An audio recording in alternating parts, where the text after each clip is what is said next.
2020 order suspending certain provisions of the open meeting law, general law, chapter 30A, section 18, and the governor's March 15, 2020 order imposing strict limitations on the number of people that may gather in one place. This meeting of the Economic Development Committee will be conducted by remote participation to the greatest extent possible. Specific information and the general guidelines for remote participation by members of the public and/or parties with a right and/or requirement to attend this meeting can be found on the Town of Southborough's website at www.southboroughtown.com. For this meeting, members of the public who wish to watch or participate in the meeting may do so in the following manner by finding it at www.southboroughtown.com/remote meetings, or no in-person attendance of members of the public will be permitted, but every effort will be made to ensure that the public can adequately access the proceedings in real time via technological means. In the event that we are unable to do so despite the best efforts, we will post Southborough's website an audio or video recording, transcript, or other comprehensive record of proceedings as soon as possible after the meeting. So, all right, I'm going to call the meeting to order at 8:24 on April 9th. I'm going to bounce Mr. Dolan to the head of the meeting just because he's taken the time to give his presentation. So I think it would just be the good thing to do, move him to the beginning. So Rob Dolan, thank you for coming today. I appreciate it. And I'll let you go first if that's okay with everybody on the committee. Definitely. Hi, everyone. Unfortunately, I clicked the link to this meeting.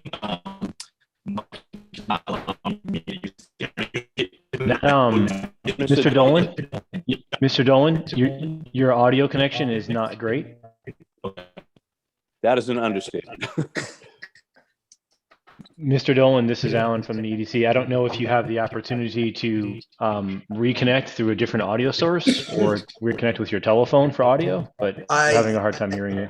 Alan, just as an FYI, Rob has been having issues coming in with his Mac camera.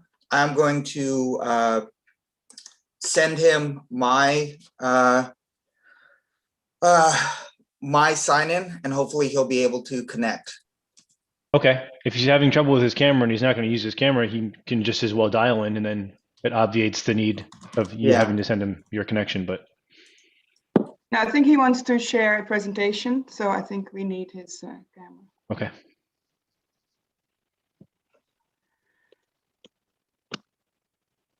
So I just okay.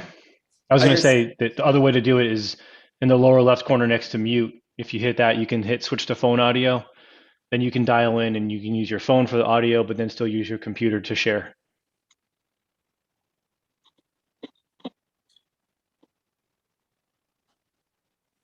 Just for future reference.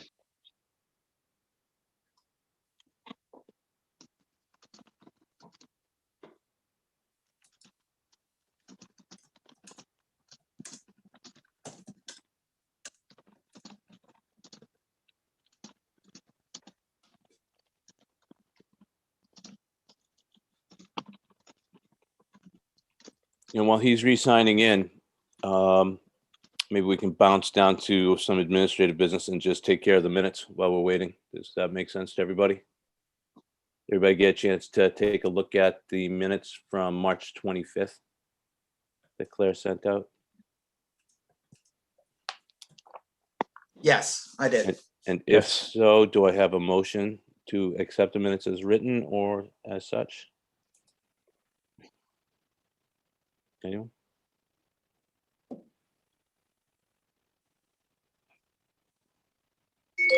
I'll make a motion to approve the minutes. Do I have a second? Second. Thank you, Julie. Okay, any discussion?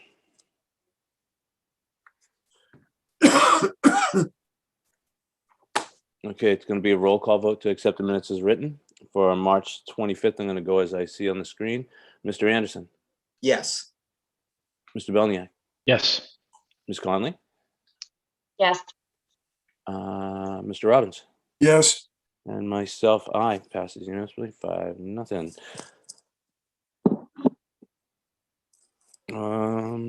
See if there's anything else. That won't take too much time. Yeah. How's he making out, Rob? Um, I don't see him back yet. yeah. Yeah, what I heard from him is this is the first time it happened. Marika, do you have a meeting ID? Oh, so the link doesn't work that he was sent?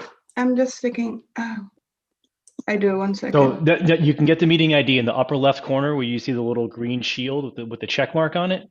Yeah. If you click on that, the meeting ID is the first thing listed. You can just copy and paste it into a chat, or you can read it out loud. Yeah. Okay. I have it right here. It's 820-1572-7710. Okay. And if he needs the passcode, it's 852444.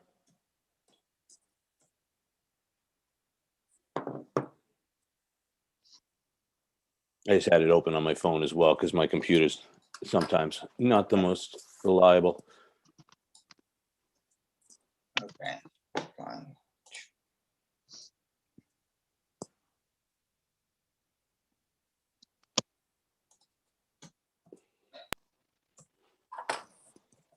Okay.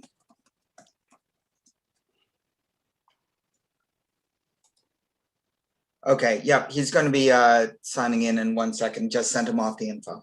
Okay.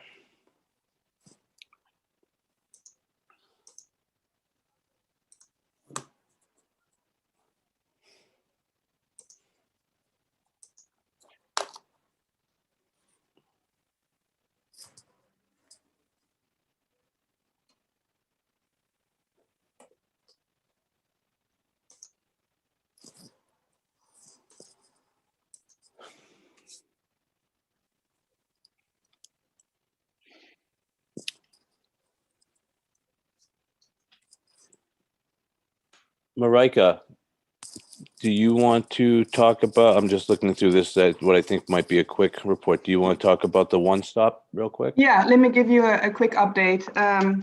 So Vanessa submitted the One Stop last Friday. And she submitted, I guess it was for 3 projects.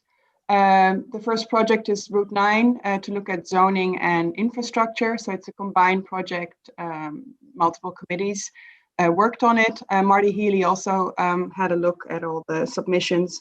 The second project would be phase 2 of the downtown initiative. Basically, if this all goes forward, I guess there'll be a continuation of the wastewater study. We'll look at beautification and connectivity. And the third project was submitted by DPW, which is an infrastructure improvement project for Route 85. So we haven't heard anything back yet, hopefully soon, and then we'll start working on the actual application. So that's in the process. That's the update. Yeah, and Marika, just one thing I would like to add to that. Yeah. Even though the expression of interest was to get feedback from the state, if from a timing standpoint, something new pops, you can still apply without having submitted an expression of interest. Okay. So starting in May until like June 4th, I believe, you could submit for another application without having submitted an expression of interest. So that's just something that they have been making sure every community knows so that they don't miss out on any opportunities. Okay, great. Thank you. All right, Marika, if I can just ask you, for the benefit of those who may be listening in, is explain what one-stop shopping is about and how the state has implemented this under the Baker administration. So it's basically a portal, a one-stop for municipalities to request for grants. In the past, everyone had to kind of figure out which agencies to approach. They had different timelines for applying for grants and different, requirements. So they've streamlined the whole process. So we just have to submit one. I mean, it's once a year, so that's why you apply in what is it today? In March, May, June. It will be the full application, but you send in one application for all your projects, and they will kind of see which state agencies could match that, and award you a grant money to help you with those projects. So the first step would be an expression of interest, so they can review it and kind of come back to you as a consultant and see how you can amend the final application if needed. Step 2, which deadline will be, like Rob said, in June, early June, is to submit a full application. Then you'll get the award notification somewhere in the fall, I think, after the summer, and to start your projects for next year. So it's just a one-stop portal to make things a little bit more streamlined and with one kind of timeline for all these different grants that are available. And I was going to put it in the chair report, but I'll just say it now. Might as well tag team on this. Marika and I met with Shopsy, someone from Capital, as well as Selectmen last week to go over the narrative of how we're trying to make it, because it's a collaborative effort for the Route 9 area. So Sarah was there, and it went pretty well. So I'm very hopeful. It's Yeah, so nice it's when a you have multiple town-wide committees working effort. together. Yeah. So it's not just the EDC, it's all the different committees, Board of Selectmen, Mark Purple, Vanessa Hill, who have, kind of combining everything. so Thank you. anyway, so Mark, I just want to make sure you saw that Rob is in attendees, if you could pull him over. Yeah. All right, let me just switch off and then get him over.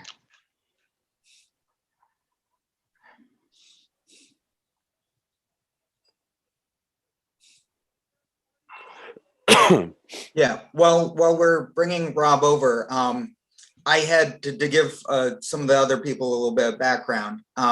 Because the goal of the Economic Development Committee is kind of to bring in development. There's obviously a tie-in to public infrastructure that could be necessary as a result of the development to improve the quality of life for residents. My organization, Mass Development, helps communities get started on the DIF process, which Rob will be going over. So I just wanted to make sure that people knew that this was a program tied to the organization where I work, but it can actually be used as an economic development tool to help public infrastructure for the communities. So I just wanted to make sure that people understood why I had brought it forward and kind of how it ties in with me and my professional job. And Rob, could you tell us what DIF means? Oh, are you talking to this Rob or the other Rob? You.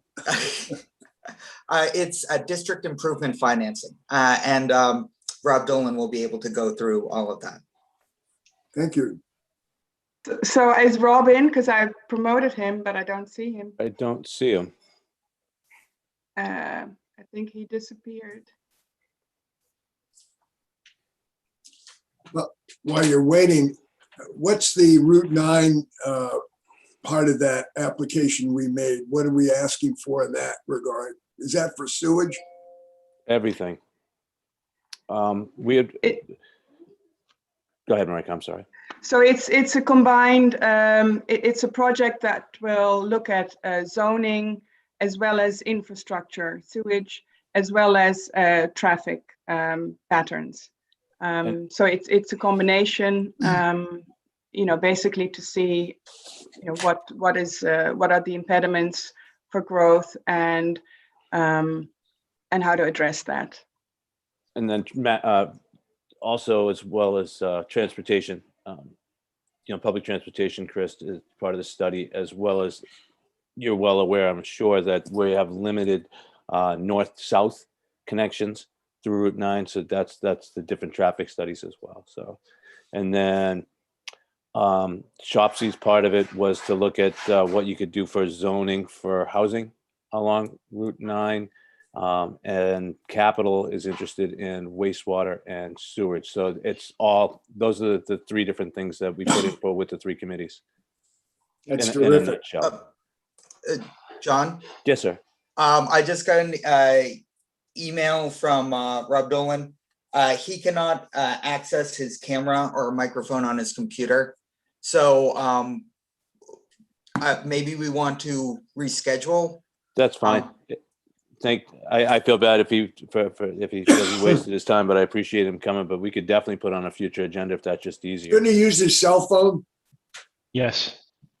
I think he has a presentation he wants to give, though. You and I can think still that- share content from your computer. You can connect in with your computer, not turn your camera on, and use audio. But so that is an option. But I just don't know if Mr. Dolan is set up that way to operate. But You know, there's multiple reasons I'm happy you're here, Alan, and that's one of them. You're my Yeah. new IT guy here. glad to help. Yeah, well, so the one thing I will say, this is not a time sensitive project, and the diff has to go to town meeting in order to be approved.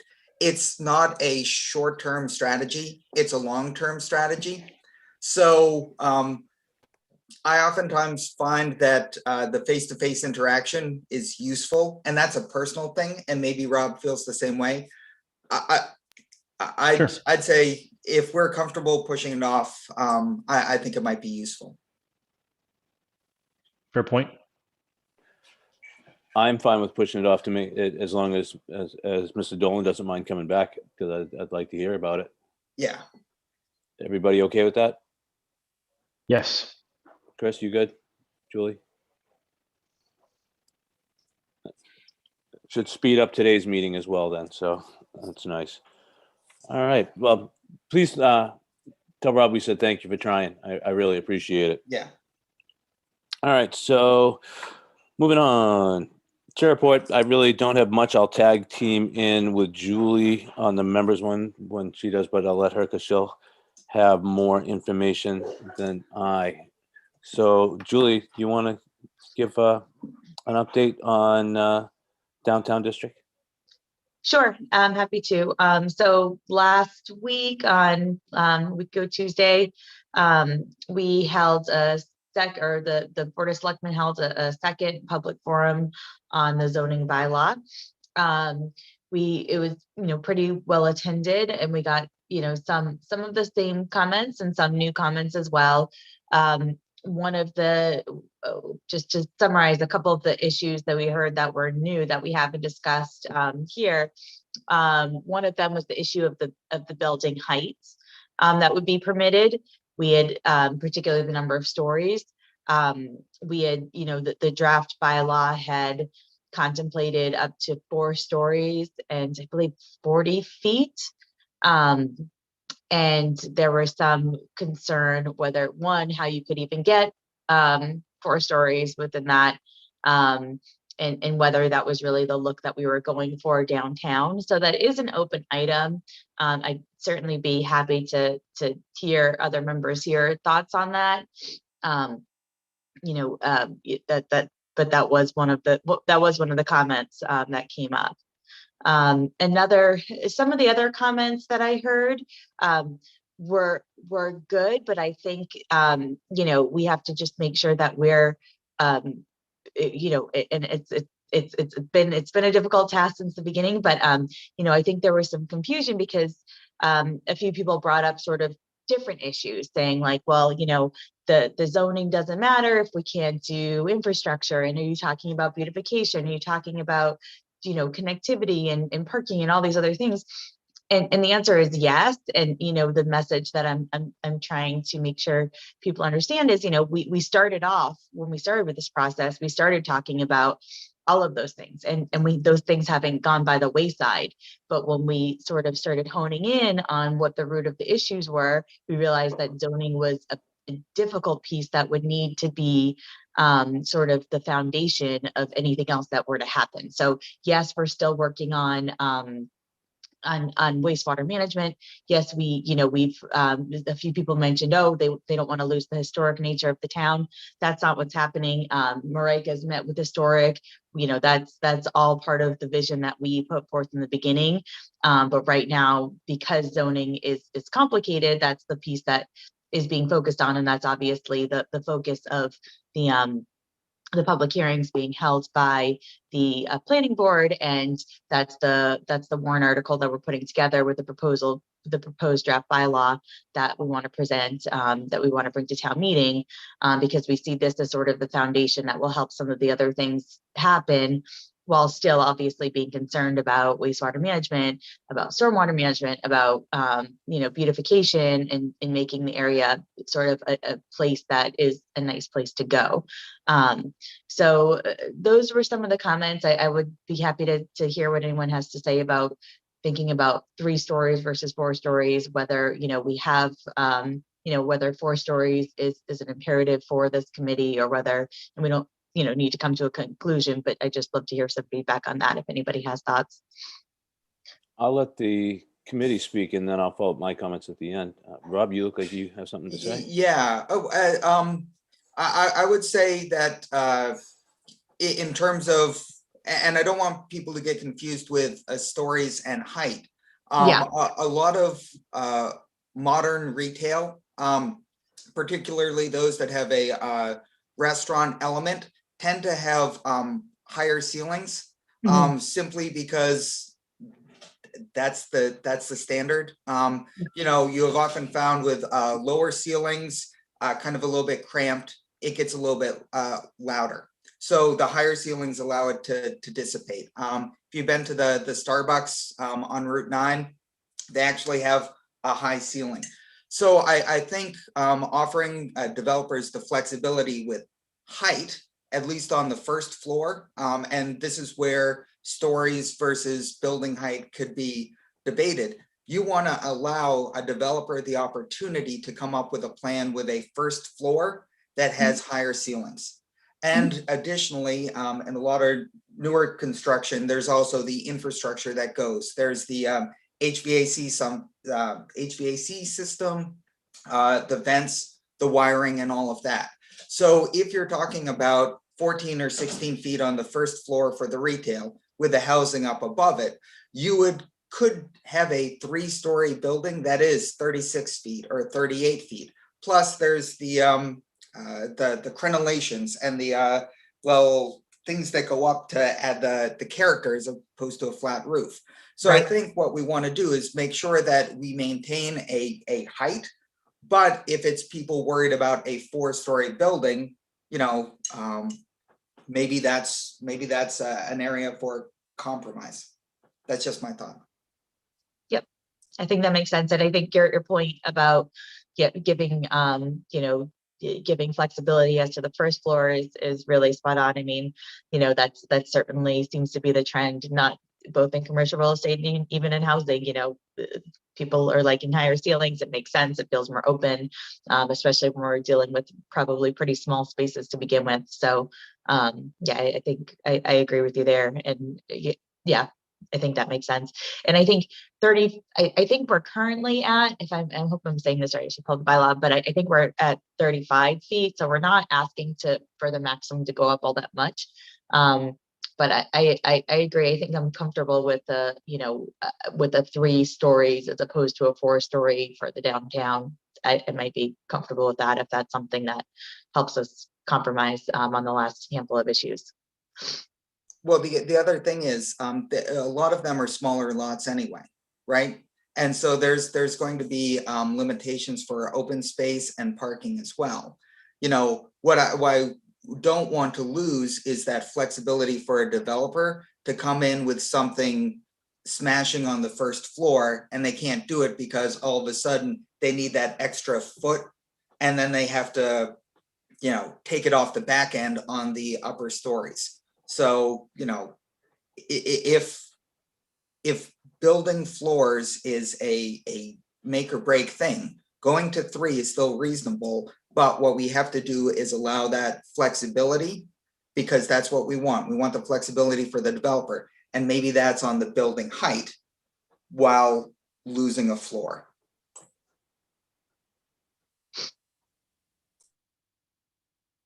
Alan, do you have anything to add? Yeah, not from the specific language, but more about the general reception of the number of stories. I think we've kind of said it before, but just to kind of tie it all together, that site visit we did in Acton did wonders because it really, I guess, in one word, it gives context, right? To look at what a multi-story building is like, and then you look at what we saw, it's like, oh, I guess, okay, that's multi-story, but it doesn't feel like it's 4 stories. It doesn't feel like it's 3 stories, right? And what those buildings looked like combined with the setback from the street, it didn't feel like they created this really tall, narrow alley, which is my impression. It's my impression of what I think might be some of the objections. It feels like we might be building that this might be building up downtown too much. I think having what a modern day multi-story building looks like and then setting it back from the curb edge really kind of pulls it together. My only suggestion is that for those who find themselves in a car visiting Acton to see what that looked like, or looking at some of the photos we took and things like that, will help give the context of what we're envisioning this to look like, and it might not seem so scary. Yeah, I think that that's a really good point. And, you know, when we put together a couple of years ago, when we engaged an architectural firm to put together some renderings, you know, of kind of what we thought that looked like. And that's what we brought to our planners and to Adam Costa and to Judy Barrett, and said, this is sort of the vision of what we're looking for.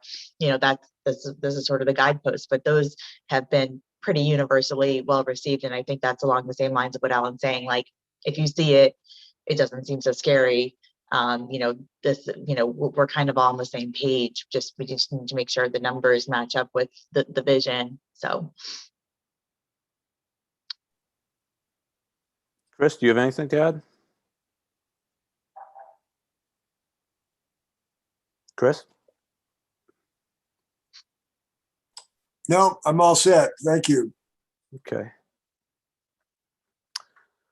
All right. My thought, a 4-story building is big, especially with you throw a peak on. And this is where I think I'm hoping that the planning has looked at our design guidelines, or maybe even discussed them or plan on discussing them.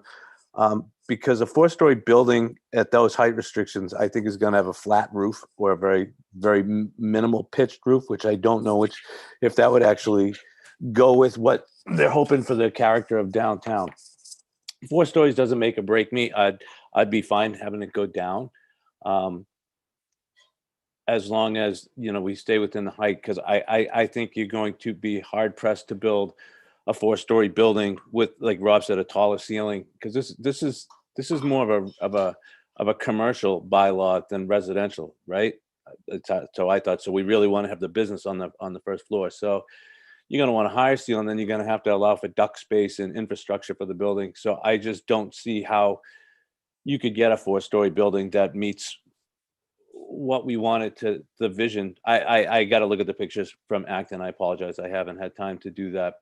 Maybe those do look like that, but what I plan on doing this week is going and getting some pictures and measurements of buildings that we already have in town, some of the historical homes that are 2 or 3 stories along Main Street, including like the community center.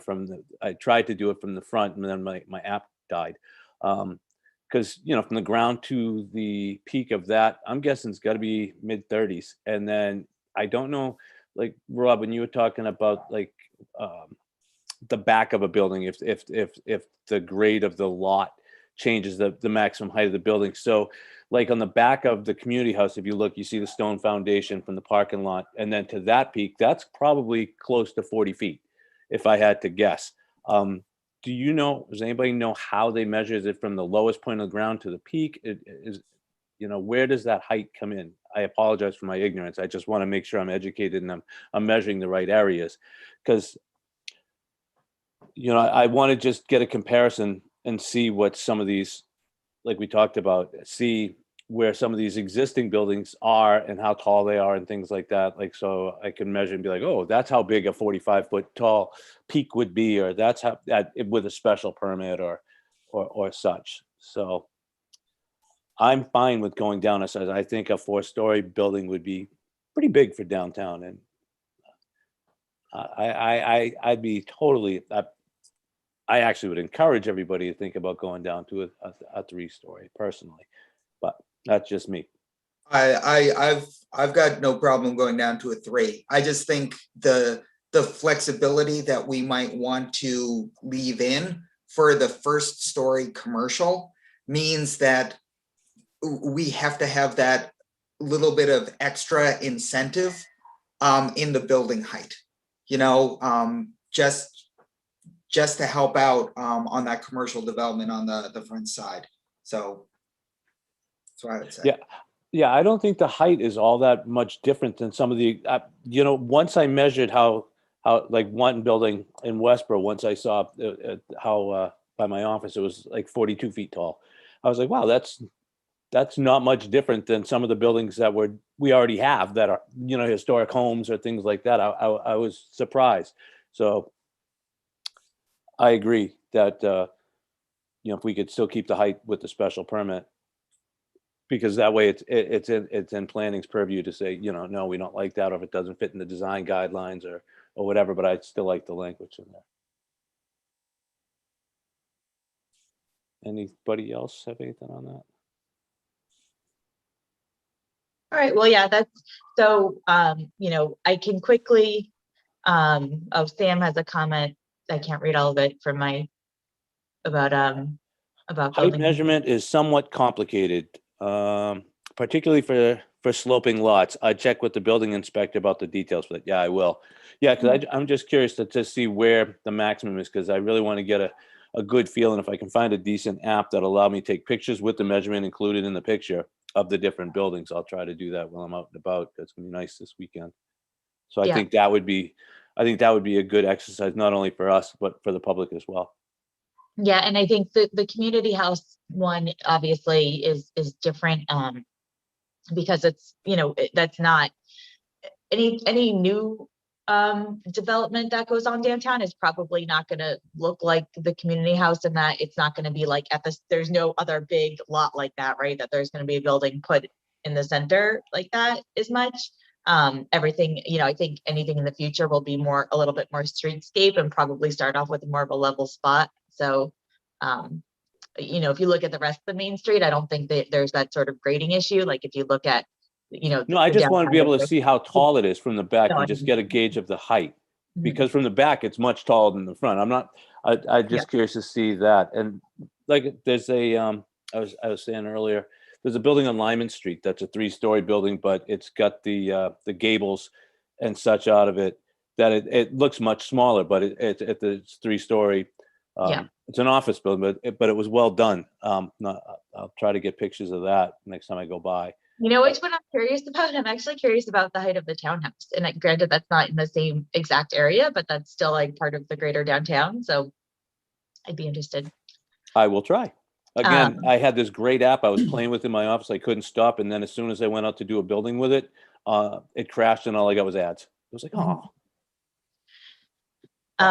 So just to run through what, the couple of open issues, because we're pretty close, but we're not quite there as far as everybody being on the same page, and some of the issues that are still, being debated among the different boards and committees.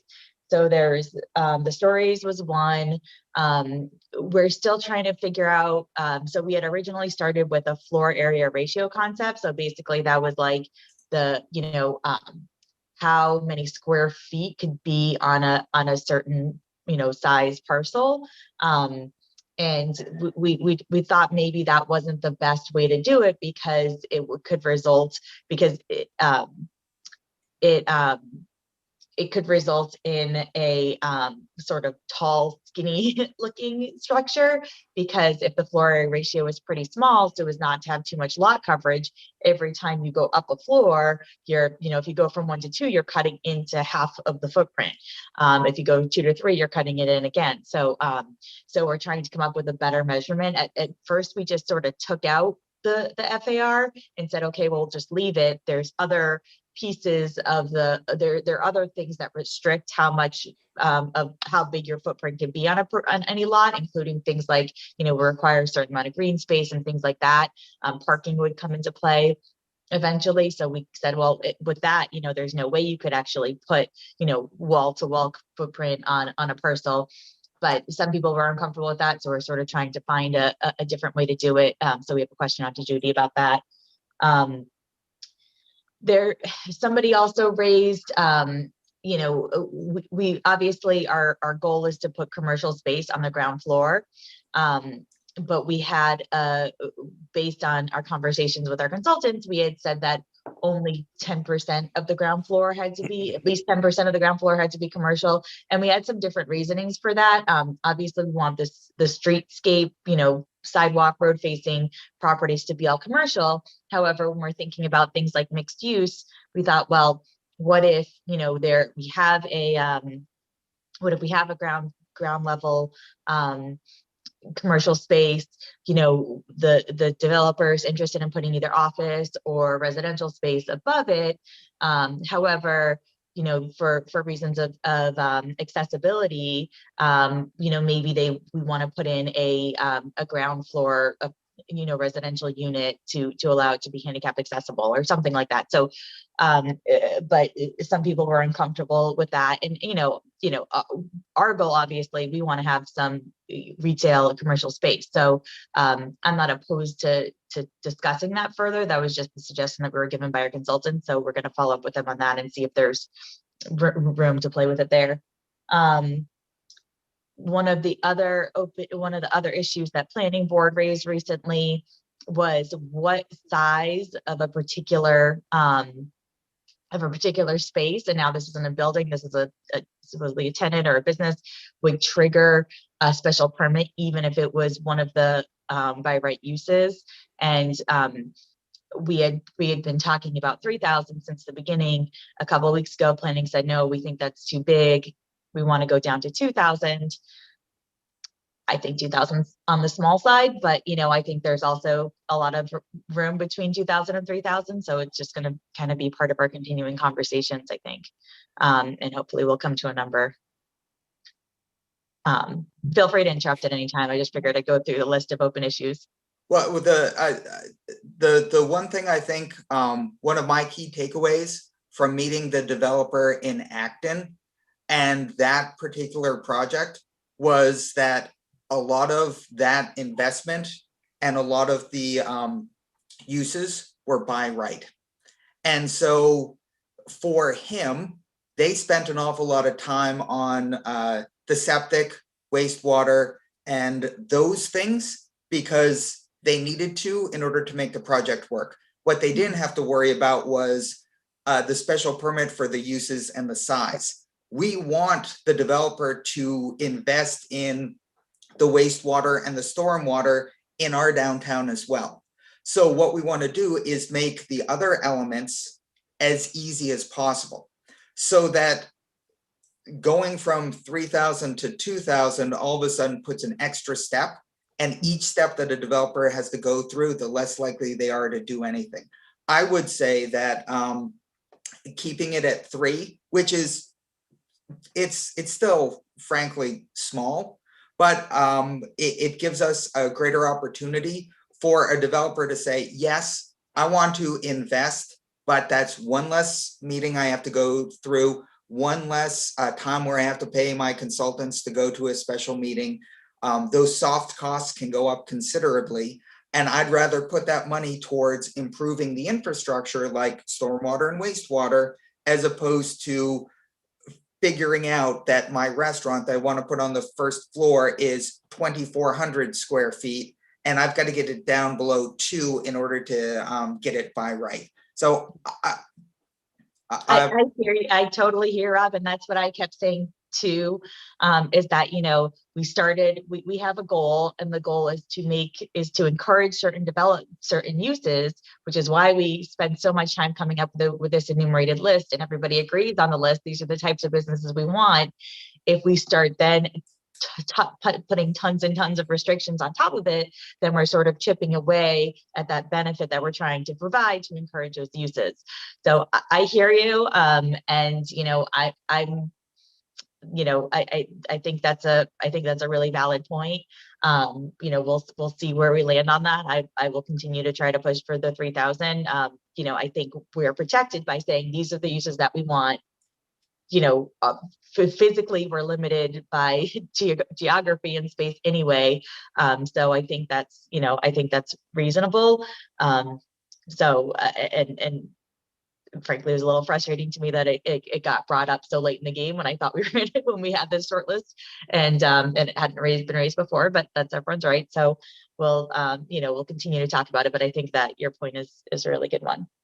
And of course, so we're still talking about the boundary lines and the map. One thing that came out of a couple interesting things that came out of the last forum last week, or I'm sorry, maybe it was out of there was a forum, and there was also, a planning board hearing as well. So I believe one of the other abutters spoke at the meeting and said she's on Main Street, and she actually would like to be a part of the downtown district. So she said, well, if we're redrawing the map, can I be in it?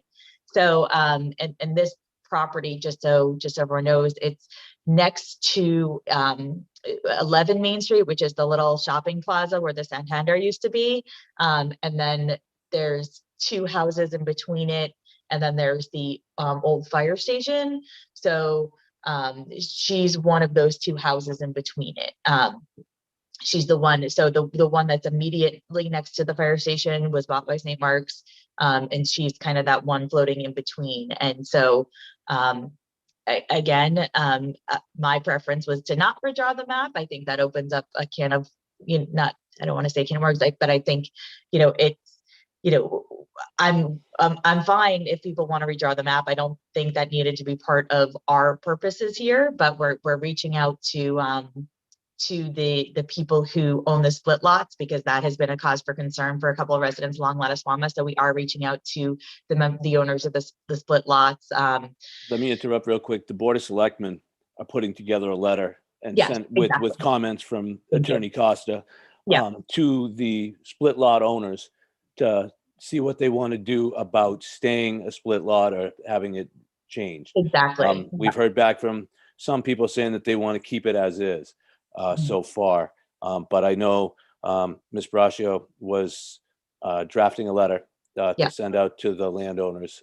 We spoke about it last week, and that should be going out and getting opinions and moving forward, with after what the landowners want to do, because, it's their properties, whatever they want to do. We can't dictate what they do or don't do. They can. So I'm sorry, I didn't mean to interrupt you. I just wanted to let you know that the Board of Selectmen will be sending it on Board of Selectmen letterhead from them. Yep, that's a good clarification. I just don't want everybody to think, oh, the EDC is the only one that wants to try to do this. It's not. It's the Board of Selectmen. We're reaching out to the different landowners and stakeholders to find out what they want to do. Yeah, and I mean, I completely understand the point of the residents who are concerned about it. The split lots seem, I understand why it's not ideal, but I agree. We gotta talk to the stakeholders. So the Board of Selectmen is handling that, and we'll see what they want and what their concerns are, and we'll take it from there. So it's all being worked on. And I think that's about where we stand. That's kind of the update on where we are with it. The only other piece that I want to keep on people's radar is the design guidelines. Marika had done a really great job of putting together a draft. I believe it was toward the end of the year last year. I think we circulated it. I'm trying to remember if it was November or December, but it's been some time. I did speak with the planning board about it at one point a few months ago, and their feedback was generally positive. And they had said that they would, get that they would review it and that they would hold hearings on it, and they would have something, because the concern is that sort of how the zoning bylaw is the nuts and bolts and the metrics, and the design guidelines speak more to, okay, what's it actually going to look like when it's all done. And so hopefully, I haven't had a chance to check in with them on that, but hopefully they're working on that as well, because I feel like that's going to be an important piece. Hopefully, you know, we had a good starting point and we've had some time, so hopefully they're looking at that too. And I think that's all I have. Am I missing anything, John? Marika?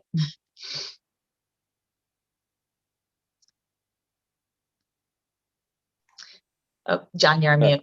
Sorry, I apologize. No, that's it. That sums up pretty well. So it's Selectmen sent out the letter. Hopefully we'll get that back, you know, feedback within the next week or two on that. And I think they have another public hearings that they're trying to schedule, Julie. Correct. Yes, that's a good point. So they're going to be working with the public on the public forums.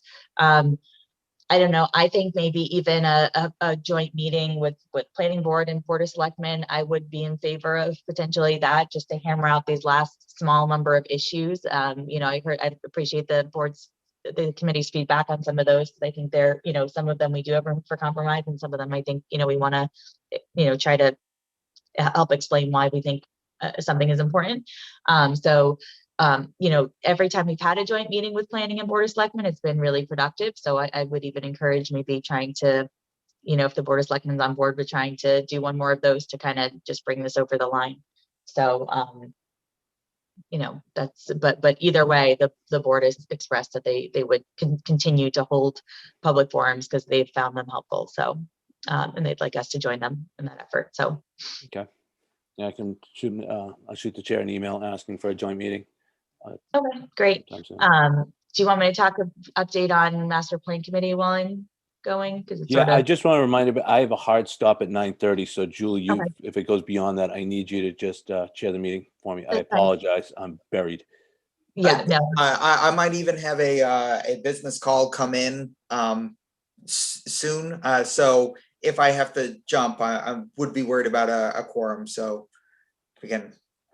Yeah, I don't think we have a lot more on the agenda, and my master plan committee can take about 2 minutes. That's great. And then we have, we just have your master plan committee, then the wastewater update and grant update from Claire, and then public comment. So. Okay, great. Real quick on master plan.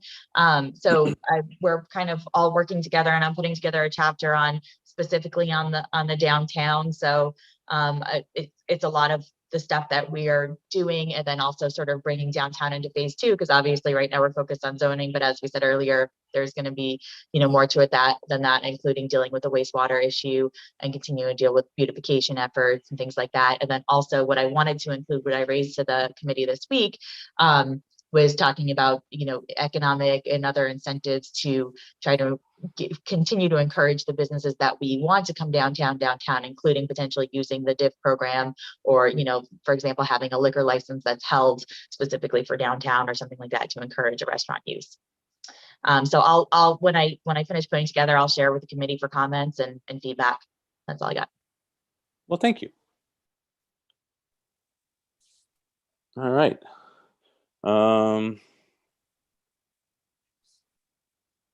Moving on, Claire, do you want to give wastewater feasibility study status and an update on the grant reporting? Ms. Reynolds? Claire, you still there?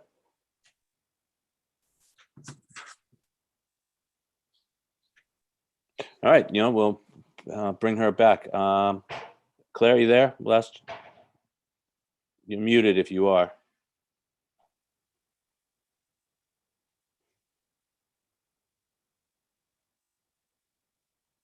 Okay, so you know what I'm going to do is I'm going to go down to public comment. I know that Mr. Miller, Ms. Jones, and Sam, Mimi, and Sarah are in the audience. Does anybody have any public comment they want to share? Mr. Miller's hand is raised. Mr. Miller, can you unmute him, please? I'm unmuted. Okay, good morning, Mr. Miller. Great, thank you. I'll be quick. There's been a reference on a number of calls by you folks, including this one, about development in Acton. And I assume, and please correct me if I'm wrong, that the references are to the development of the West Acton Village Works on Mass Ave in West Acton. That includes a True West Brewing, Acton Coffee House, West Side Creamery, and so on. Is that the development you folks have been referencing? Is that correct? Mr. Anderson, I see nodding. Yes. Correct. Thank you. I would just point out that development, which runs along Mass Ave, and which I agree is quite attractive and quite appealing, the lot size there from Mass Ave runs less than 250 feet deep from the avenue, and the buildings themselves are less than 150 feet deep. As opposed to, again, returning to my favorite subject of the map, we don't have development along Mass Ave in West Acton that runs a quarter of a mile off of the commercial street. And this is what you're proposing, of course, in declining to address the map. So I just want to point that out. The other issue is that in reaching out to the owners of the split lots, you are indeed reaching out to different. Hello. Hello. Claire, I'm gonna put you on hold for a minute. We're looking for you, and I'm going to public comment now. So I'm just you're after them.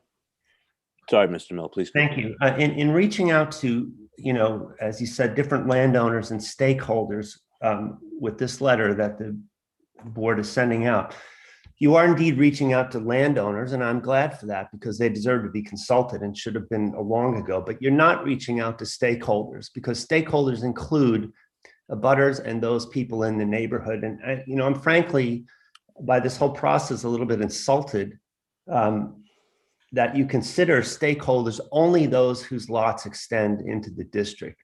To have any kind of consensus, you would have to reach out to the entire neighborhood. And so that's very disappointing to me.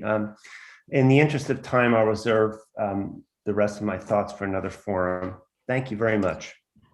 I just want to, go ahead, John. Mr. Mill, I believe that Ms. Braccio is going to be reaching out to abutters as well afterwards. I apologize that I didn't articulate that. I think she's reaching out to the landowners first to see what they want to do. And then from there, I also asked her. Mr. Wood, if that's the case, I would be. I may be incorrect, but I believe that was her thought. And I hope that EDC would reach out to BOS, because if that's the case, I would be delighted. Yeah, like I said, I think she's reaching out to the landowners first to find out where they want to be. I've been in all these meetings, and I have not heard a single word from BOS that they intend to at any time reach out to butters or other folks in the neighborhood. Their indication in their most recent meeting was that they're reaching out only to those people who have the split lots, which I mean, it on its face is really quite insulting. But I don't know if I don't, and I apologize, sir. It may be I don't know the thought process. Maybe even their way of reaching out to the abutters is through the public hearings where you can come and speak. So right. I can't speak for them, sir, and I apologize for that. Mm-hmm. But I lost my train of thought, and so I do know I did ask Ms. Braccio she could email Attorney Costa, because I from my own personal opinion, I need to know. I want to make sure that let's just with that lot, the split lots down there, regardless of whether this bylaw, if it gets postponed, if it gets voted down, those lots are still going to be an issue moving forward. I believe I want to make sure that everybody down there understands what can be done now versus what can be done if this bylaw goes through. I don't really think there's all that much of a difference, sir. So I agree with you that the map definitely needs to be considered one way or the other, whether this goes through or not. I think it's an issue that is a standalone issue as well as part of this. So I hope that it gets resolved in a timely manner for you. Marika wanted to say something. I'm sorry, I didn't see her trying to.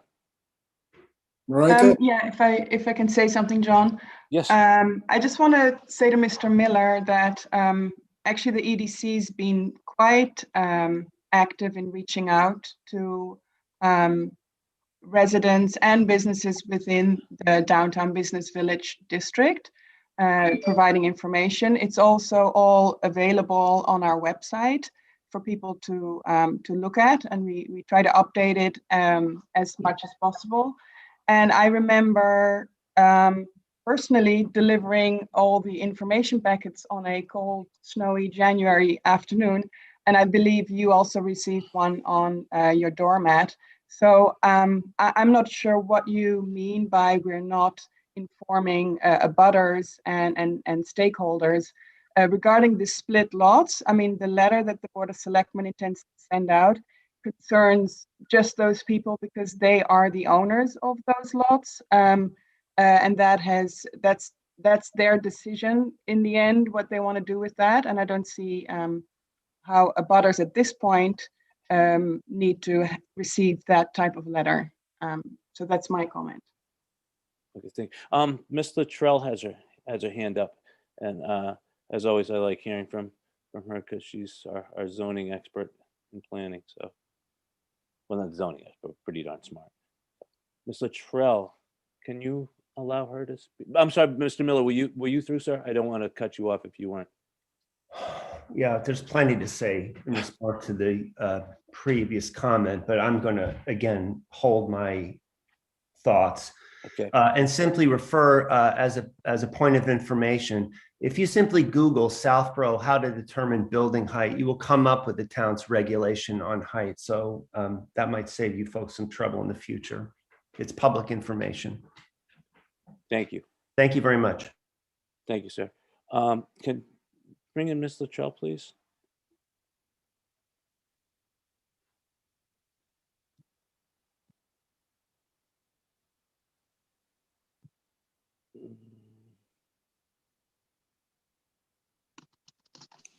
Morning, Mimi. Good morning. Happy Friday, everybody. I know. Friday. That's a beautiful one to boot. And thank you for your flattery, John. Lay it on thick. I could if I wanted. No, I always hit you up with my questions. I just wanted to just be clear that the maximum building height with the special permit is 4 stories and 48 feet, not 40. And just for context, Route 9 maximum is 45 feet and 3 stories. And there seems to be a disconnect between the renderings that have been all over town, which show only 2 and 2.5 story buildings, and then allowing 3 and 4 story buildings.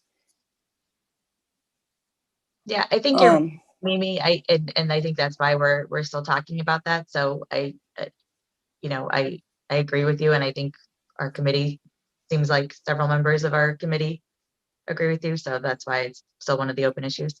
Right. And then in that coupled with the 80% lot coverage just would allow huge buildings by right. So I think that's where the concern lies. Yeah, that was Lisa had pointed out at the selectmen's hearing. I don't know if you saw that was just a placeholder, I guess, that Ms. Barrett put in, that there was just a number that she threw in for the 80%. So that was not the actual. That's why it's an open issue still. Yeah. And that's why I think, having maybe one more meeting between your committee and ours and Board of Selectmen might be helpful to kind of figure out what the right spot is for that. Because Mimi, can I ask you a quick question on the building height with the sloping lot? Does it go from the lowest point of the lot to the highest point, or just from the main front door, like the front entryway? I'm trying to figure out how to say that correctly. It's the mean height of all the walls and the roof height. So it's a mathematical equation. All right, I'm not even going to try to figure that one out then. Thank you. Thank you. Thank Happy you. weekend. Happy weekend. Anybody else in the audience have anything? Are you asking for public comment? I John? did, because I was getting Okay. public comment, but after I tried to get a hold of you a couple times, Right. so I just Okay, so I have 2 things real quick on public comment. I will just say that, and I'm just commenting as a resident, I will just say that everybody needs to go back and focus on what the original request was from the planning board. And that was to add in what it was that the EDC wanted to see in the zoning, which was the multi-use. This has morphed into a let's fix everything that's been that's wrong. And for those of anybody who has a short memory, remember the ZAC. Tried to solve every problem in the world, cost the town upwards to $100,000 and got nowhere. Thank you. That's my public comment. Thank you, Ms. Reynolds.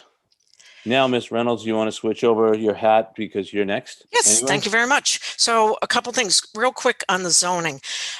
As part of the grant reporting, I have still not been involved in any of the meetings. So this is a concern. Another thing as part of the reporting is the fact that anything on a quarterly basis that has been identified as a possible hiccup in achieving the initial goal needs to be reported. Okay, and then the last part of the zoning part, there is a match for the town. Because I have not been involved, it's an in-kind match. Because I have not been involved in a lot of the meetings, I have no way of being able to track the time, for example, Sarah Hawker puts in there, Karina Quinn. These are all figures that go into totaling for the town's 25% match. So that's the zoning part of it.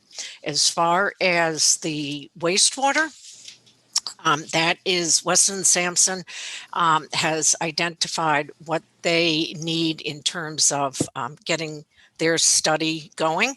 And we're having a call next week to just review quickly, and then it'll be setting up for a call for when Paul Pazinski gets back, because he's really, since the town does not have an engineer, even though Karen and I are involved together with it because she's used engineers for the downtown part for her project, that will be scheduled around the 3rd to 4th week in April.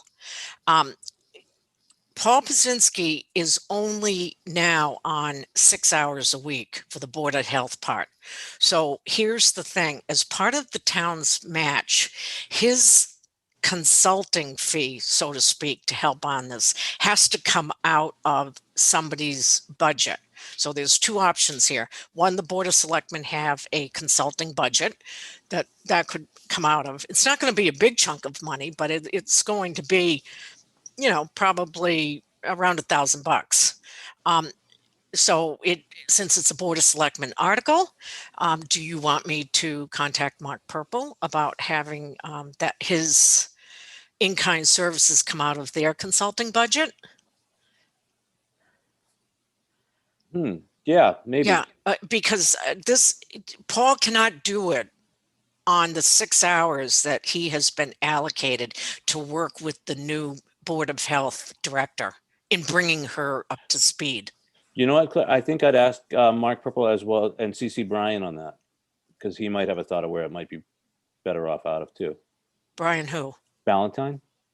Oh, okay. All right. Thank you. Sorry. I drew a blank. I was no, I'm thinking, sorry. Yeah, I was that there's thinking Mr. Brian Shea as well. Shea. Yeah, No, okay. Brian Ballantyne as well. Okay, I think all right. That'd be a good place to start and ask. Yep. If you're okay with that. Yeah, I'm fine. Yep. Any questions that anyone might have? Nope. Okay. All right. Thank you very much. Thank All right. you. Thank you. Sorry, I'm not trying to rush. So do we have any unfinished business? No. Any new business? Our next meeting is tentatively April 22nd at 7:30, tentatively. As well as, I believe there's a public hearing, selectmen's meeting. Are they doing another public hearing on? I'll find out the date and send that up. If everybody could attend that, or some people could attend, that would be great as well. And as always, I know it's just, I'm sorry. Oh, sorry, just in terms of future meetings and things like that, Because I know as residents, we can do the 7:30 as opposed to somewhat being during work time.